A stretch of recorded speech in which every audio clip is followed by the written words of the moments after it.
Albert Einstein once said, everybody's a genius, but if you judge a fish by its ability to climb a tree, it will live its whole life believing that it is stupid.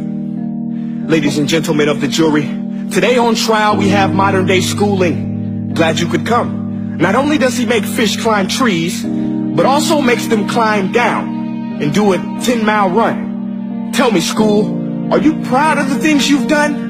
Turning millions of people into robots, do you find that fun? Do you realize how many kids relate to that fish swimming upstream in class, never finding their gifts, thinking they are stupid, believing they are useless? Well, the time has come, no more excuses. I call school to the stand and accuse him of killing creativity, individuality, and being intellectually abusive. He's an ancient institution that has outlived his usage. So, Your Honor, this concludes my opening statement, and if I may present the evidence of my case, I will prove it.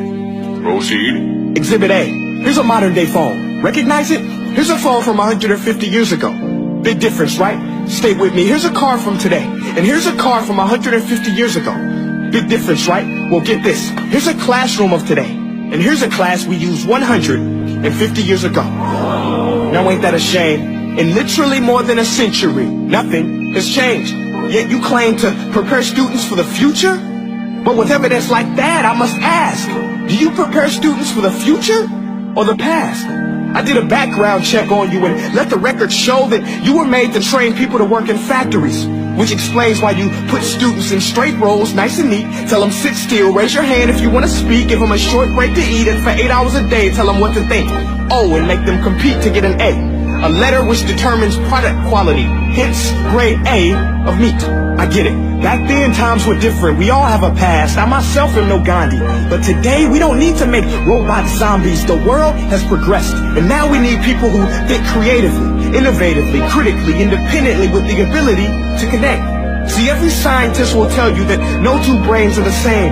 And every parent with 2 or more children will confirm that claim. So please explain why you treat students like cookie cutter frames or snapback hats, giving them this one-size-fits-all crap. Watch your language. Sorry, Your Honor, but if a doctor prescribed the exact same medicine to all of his patients, the results will be tragic. So many people will get sick, yet when it comes to school, this is exactly what happens. This educational malpractice, where one teacher stands in front of 20 kids, each one having different strengths, different needs, different gifts, different dreams, and you teach the same thing the same way? That's horrific. Ladies and gentlemen, the defendant should not be acquitted. This may be one of the worst criminal offenses ever to be committed. And let's mention the way you treat your employees. Objection. Overruled. I want to hear this. It's a shame. I mean, teachers have the most important job on the planet, yet they're underpaid? No wonder so many students are short-changed. Let's be honest. Teachers should earn just as much as doctors, because a doctor can do heart surgery and save the life of a kid. But a great teacher can reach the heart of that kid and allow him to truly live. See, teachers are heroes that often get blamed, but they're not the problem. They work in a system without many options or rights. Curriculums are created by policymakers, most of which have never taught a day in their life.